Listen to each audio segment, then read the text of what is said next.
graduated from college and I was an economics major. And at that point, it was, the traditional thing to kind of go.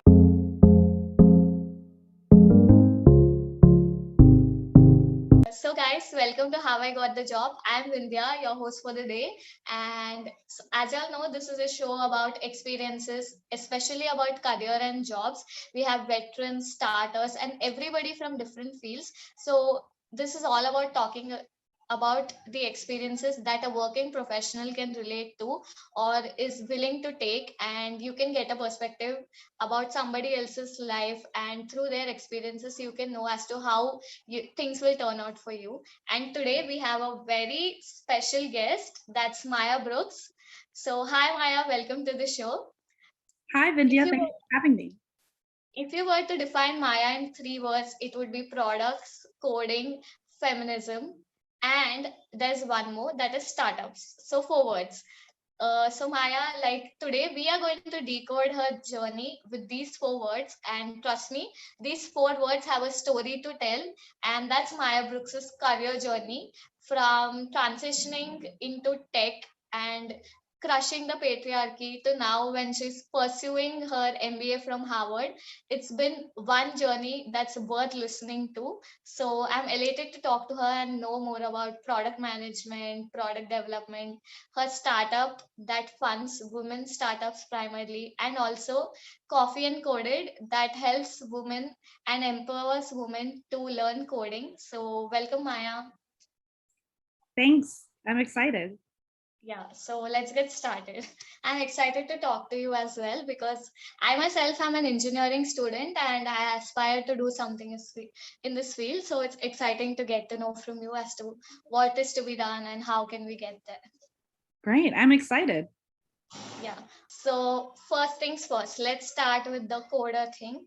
So you are a coder by heart and you love what you do, and there's a hint of coding in everything that you've been involved throughout your career. Even your merch has a hint of coding. So to begin with it all, when and where did you develop this interest for coding and how did it all start? Yeah, that is a really great question. So, my career actually traditionally was in finance. I didn't know anything about coding or technology when I first got my first job at JP Morgan in 2015. So, I graduated from college and I was an economics major. And at that point, it was, the traditional thing to kind of go toward finance. The tech jobs then were really obscure. So people didn't really know how to get into the industry unless you had already been like a computer science major or something like that.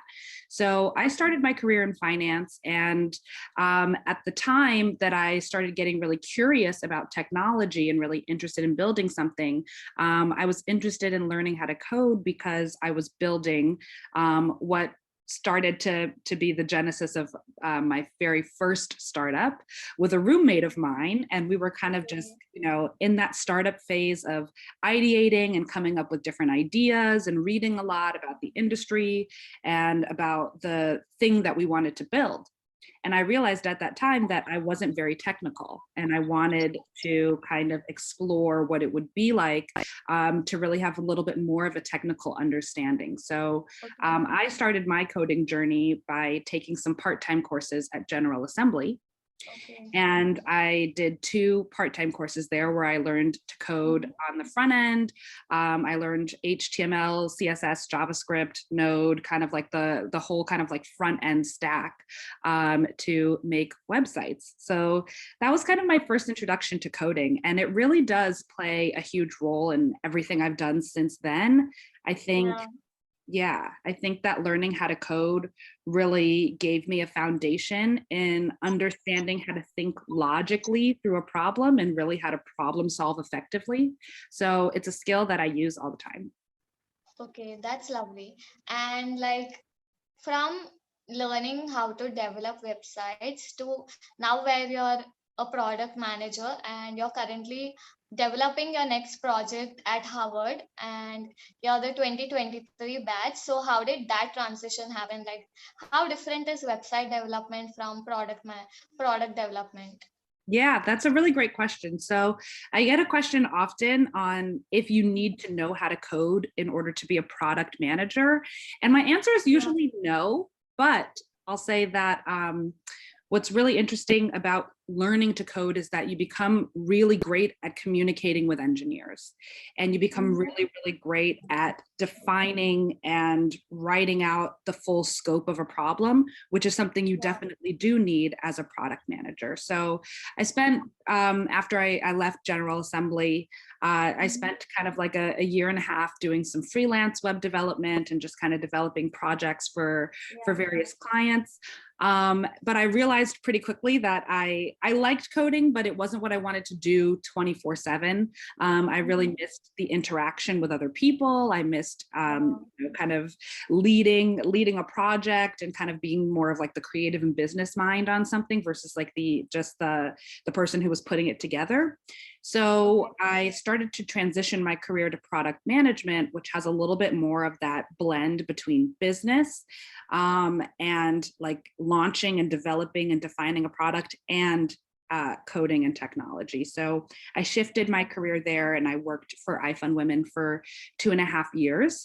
For those of you who Mhm. are unfamiliar, iFund Women is a startup funding marketplace that Yeah. helps women get access to capital through crowdfunding and grants, helps them get access to coaching so that they can learn skills, and also provides them with connections to other entrepreneurs in the community. So for me, I went there to be a product manager and really work on building out the different parts of the platform to enable women to be better entrepreneurs.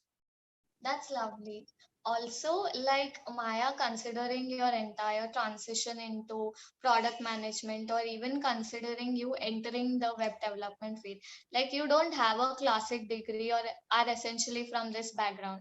So, was it hard for you to find that first opportunity to get into this new field that doesn't come with a classic degree of yours? Yeah, that is a really great question, Vindia, and it was really hard. Mhm. I think all in all, it probably took me around 2 years to transition my career fully from finance into technology.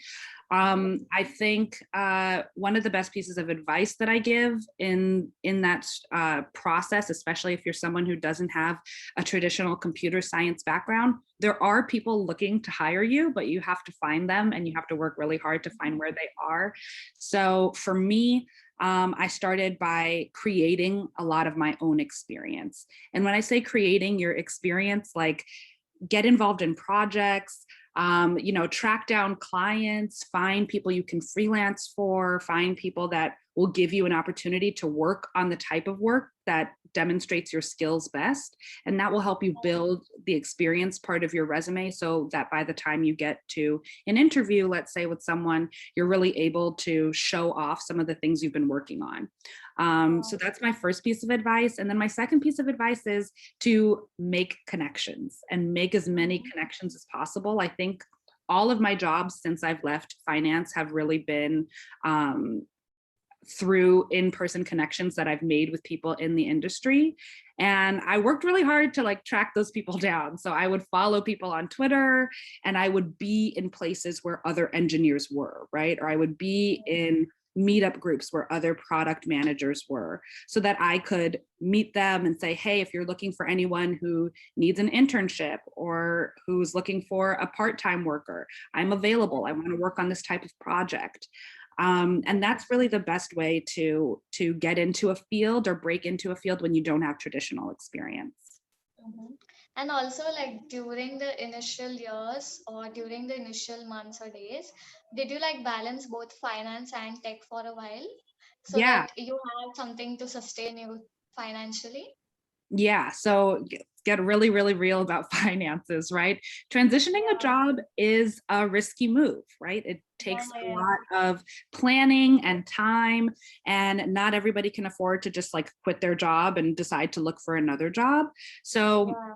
if you're in that situation, you're trying to transition your career, but you're not sure how long it will take to get the next role, definitely take some time to try to build your skills while you're in your current role. So for me, when I was working at JP Morgan, I would go to work from like, 8 a.m. or so to maybe 6 p.m. And then I would rush on over to General Assembly and I would take class from like 6:30 to 9:30 p.m.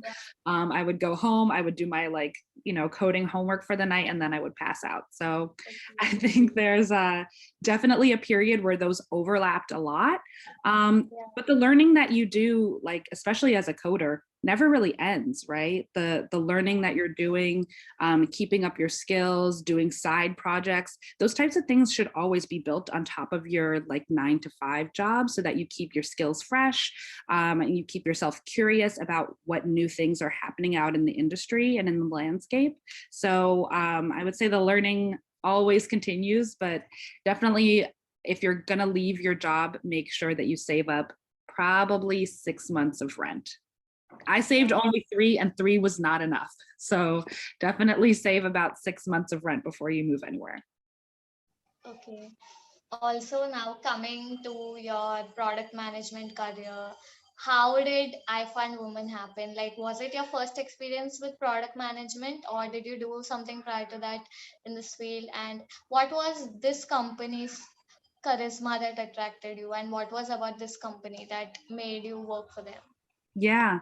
So it was my first official product manager role. And I had been really intentional up till then about telling people that I was very interested in doing product management. So Yeah. I did start to build some of my own experience, right? Creating my own resume experience by working for some friends and kind of just talking with people who were building early stage startups in the landscape. And I said, hey, I'm looking to be a product manager. Will you let me product manage your startup, right? For, the next month or two, just as a contractor. I was not getting paid, but I just did it because I wanted the experience and I wanted to know what it was like to kind of build out wireframes, right? To think about our user set, to do customer interviews, those types of things that are really, really central to being a good product manager. So I did that kind of over a period of 6 months. And then in December of 2018, I kind of hit a breaking point where I really needed a job to pay my January rent. So I desperately, desperately needed to get a full-time product manager role. And because I had been around in the ecosystem and had been talking to people in tech events and such, I went to a co-working space at the time, which, pre-pandemic, everyone was always in co-working spaces. And I used to belong to a co-working space that had a lot of startups, founders, and then also venture capitalists all sit in the same place. Okay. So I went to that place all the time. And one week they were looking for someone who was going to moderate a panel of founders and entrepreneurs. And I was like, oh, I can do that. At the time I had already been running Coffee and Coded, which is my educational business, helping other women get into coding and technology. So they were like, we think you're perfect for this. Will you moderate the panel? And I was like, of course, I'm happy to do that. So I stepped in as the moderator, and on the panel was the CEO of iFund Women, Karen Khan. So as I was moderating and kind of asking her the questions, we just really hit it off. We got to be kind of good friends in the hour that panel ran. And I was telling her, this is what I'm interested in. I want to be a product manager. I'm very interested in helping women entrepreneurs, especially, build their next projects and really do big things in technology. And she was like, perfect, we're hiring a product manager. So that's how it happened. And that's why I'm saying that, like, being in the ecosystem and being in a place where you can make really good connections, whether that's virtual or in person, those connections can really take you a really long way. So for me, like, it was just a perfect match of that energy and the timing and really loving the mission of what iFund Women was doing. It just really connected with me. So I think it was a perfect match. Okay, so talking about your startup, that is Coffee and Coded, which encourages and empowers women to code more and be more tech savvy, which is awesome. And with iFund Women, you worked on over 100 plus products and developing them for women-led startups primarily. So, like, being one of them, like being a woman-led startup yourself and having your own startup and working with fellow women like that, how was that entire experience for you? Yeah. So when I was at iFund Women, I also, so aside from building projects, I also coached women entrepreneurs. And I think Okay. during that process, um, you know, one of the most exciting things about kind of blending those two is that you get really close to the entrepreneurs that you're actually building the product for. And because I had been an entrepreneur myself, I was really, you know, familiar with the struggle of being a woman entrepreneur, right? It's Yeah. harder to get capital. It's extremely difficult to balance all of the things that women are traditionally tasked with doing on top of building a business, right? And then I think, you know, third, there's a kind of marginalization of businesses that women start as like, oh, this is a small niche market for a women's product, right? But women are like 50% of the population. So it's not that niche, right? If you're working on a business that serves women, it does not mean it's a niche automatically just because it's a product that's made for women. So I think that that's something that women entrepreneurs fight all the time. And I was really, I had a really intimate experience with that. But I also really got to know our customers and our women entrepreneurs and clients really, really well in the process of coaching them. And I think that feedback loop kind of made me a better product manager, right? Because we were talking to our customers all the time. We were getting to know them on a really deep level and getting to know their struggles. So then when we build products for them, right, we're really building them specifically with our entrepreneurs in mind. And I think that that was really important. That's lovely. Also, like what you've spoken about, that entrepreneurship and coding are two such fields where there are women, but not as many as there are men. So, like being one of those women, how was it? And did you have to face any challenges or any kind of witty remarks that came your way? Like, how was it to get through all the ordeal in the start?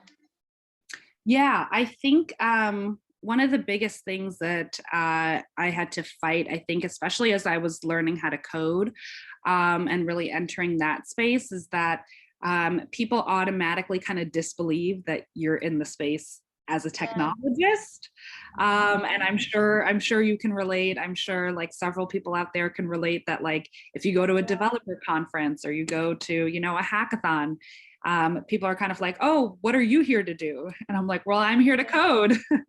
And they're like, Yeah. oh, really? We thought maybe you were going to be like the marketer or something like that. And that kind of attitude happened a lot. It's a very pervasive thing, I think, in the industry. And I've definitely written and spoken about it several times. So I think that that's one struggle women face in the industry. And then in terms of, you know, being an entrepreneur, raising money, right, is a really hard thing to do for women entrepreneurs. A lot of the people who are allocating capital are usually male. So it's difficult, you know, to kind of convince them of the problem, to convince them that you're the one who should be building the solution. And there's just kind of like a disbelief gap to jump there. But what I think is really encouraging is that they're the fastest growing group of entrepreneurs are women and women of color, right? So that's a really encouraging kind of statistic that women are out here starting businesses every single day, you know, becoming incredible entrepreneurs. We've seen some wonderful exits over the past, you know, couple of years. Whitney Wolfe Herd at Bumble, right? Rent the Runway just went public. So those are really good signals, I think, to the market that women can make really successful billion-dollar businesses, and that's really important. That's lovely. And also, like, one more star to your crown would be you working on a new project at Harvard. So, can you tell us more about that? Like, how was the entire procedure and how has the experience been so far? And how did this entire thing happen? Because Harvard is something that, again, a very, very unique thing, and not everyone can get into Harvard. So, like, how did that happen to you, and how did your past experiences help you to get through that? Yeah, that's a great question. So I just finished my first semester. Woo. That's Um, lovely. and it's definitely it was kind of an unexpected turn, I'll say, in my career. I wasn't sure before the pandemic started. I did not have any plans to go to graduate school. I'm currently getting my MBA, and I did not have any plans to go to graduate school, but the pandemic happened and I was at home. I was still working and everything, but I had a lot more free time to kind of think about side projects or start working on other things.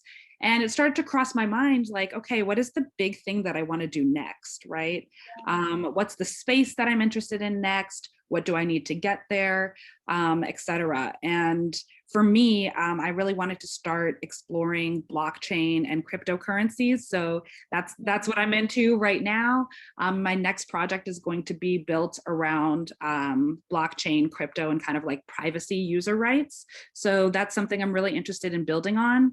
And I really just wanted to find a space that would allow me to work on a project like that for a couple of years and kind of just really flesh that out. So during the time that I was at home for the pandemic, I started thinking like, well, maybe grad school is the right place to go for this, right? You have kind of unlimited resources on a college campus. And if you're a college student watching this, I promise you, the time that you're in college or the time that you're in university or the time that you're, in graduate school is the best time to take advantage of the resources on campus. You have professors willing to help you, right? You have people in residence that are willing to help you. You have all of these kind of like grant programs that are willing to help you. So there's a lot of really good stuff that campuses offer that once you're out in like the real career world, you don't have as much, extra outside support willing to help you with your projects and things like that. So for me, grad school was kind of a place where I felt like I really could do that. So I started looking at applying to different programs, and I wanted a program that, really focused on entrepreneurship and supporting entrepreneurs. So for me, Harvard was a really good fit. And I worked really hard during the pandemic to, study for the GMAT and write my essays and all of that sort of stuff. And luckily I got in. But I think if you're considering, changing your career, starting a new project or going to graduate school, I think the single most thing that was really important and impactful for my application when I was applying, you have to write a personal statement, and everyone talks about, the Harvard personal statement. It's very non-structured and it's non-guided. So they don't tell you like what prompt to respond to, right? They don't ask you a question. It's very open-ended. And in that space, right, I think the most important thing you can do is really show who you are as an individual, to really speak to your experiences and how those have helped build you into this type of student that would really improve Harvard's campus when you're there. So that was what I focused on in my essay. And I spoke really strongly about, creating my own experience, from coding to technology to creating my own business to helping other women create their own businesses. And I spoke really strongly about that experience. And I really think that that made a difference in my application. So if you're considering applying anywhere, definitely stay true to like your story, right? And what are the things that you've done that you're really proud of and that make you unique and make you a great addition to the campus. That's lovely. Also, like there was a point in your career where you had to go through this major transition, that's from business to tech. And now, after the pandemic, again, there's a transition where you're getting back to the student life. So, how is it? Like, is it hard to balance, or how do things fall into place for you in regard to work and coping up with things at grad school? Yeah, getting back to student life is very difficult. It's definitely difficult. I'm in my later 20s now. The first time I was a student I was in my early 20s. So it's definitely a bit of a different experience. Grad school is a lot less structured in terms of how you spend your time. and Yeah. kind of what is required of you. So for me, like a lot of my energy goes toward not just like what I'm doing in class, but what I'm doing outside of class. So outside of class, I'm really focused on, continuing to make my career profile, stand out. I'm participating in lots of outside clubs, right? I'm still participating in meetups and trying to like meet people now in the blockchain and crypto space, right? I'm not taking classes in like blockchain and crypto because there aren't that many. There aren't that many yet. So I'm not taking like formal classes in that. But I make it a point because I want to be in that world, right? To go to meetups, to find mentors in that space, right? To participate in our like Harvard club about blockchain and crypto. So I spend a lot of time kind of doing that versus spending more time on the academics, which I think in undergrad, you spend a lot of time like in class and trying to like do well in class, where like grad school is a little different. That's awesome.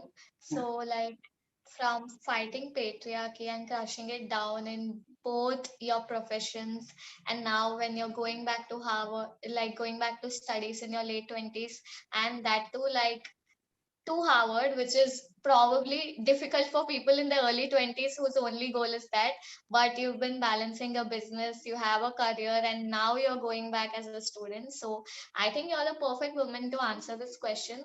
What is your message to all the women who second out themselves, not because they don't know that they have the skill, but because the world makes them believe so? And what would be your message to women who are trying to make a space for them, especially in a man's occupation? So, what would be your message to them in keeping your experience all over the years in mind? Yeah, my message would definitely be to stay forward on your purpose and your passion, right? I think whatever we do in life, as soon as you're in alignment with your personal vision and your purpose, you will always succeed. So if your purpose is coding, if your purpose is making a difference in technology, right? If your purpose is creating a specific project that you're really passionate about and that you want the world to see, and you know that the world will benefit from, then you stay true to that, right? And tune out kind of everything else.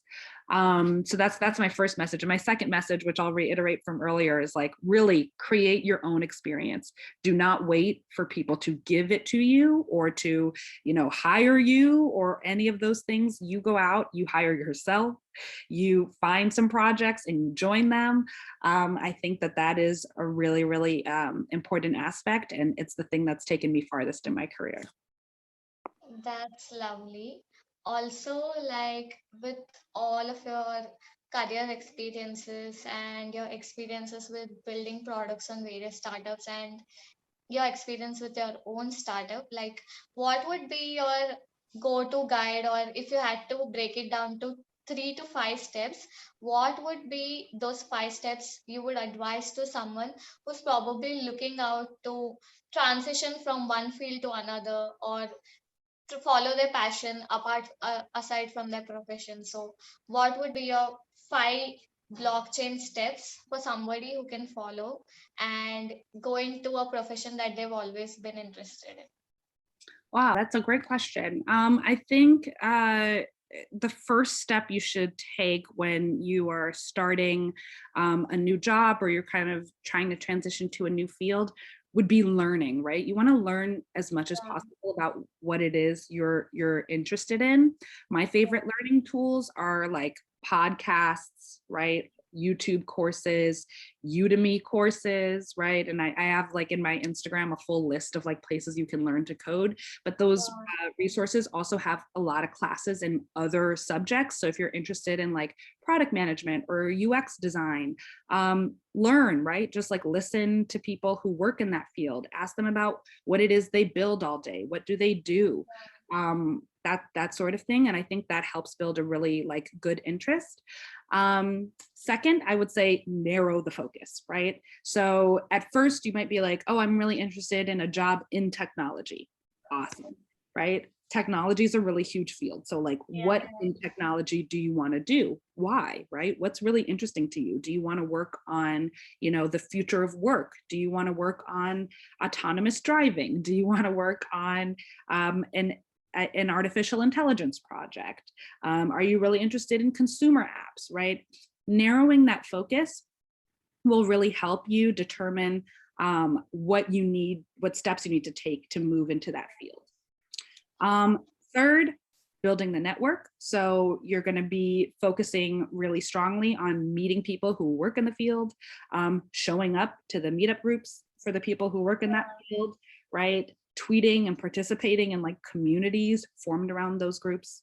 That's step number 3. Step number 4 would be create some experience. So start a project, right? And there's no criteria before like starting a project. Just start something, even if you're not totally sure what you're doing yet. Just take a swing at it, right? Because I think that is that's really important in kind of building up a little bit of a mini resume for yourself or a portfolio for yourself so that you can talk about that. And then number 5 would be to do the interviewing or kind of, sharing your work, sharing your projects, reaching out for formal jobs and like fully transitioning your career.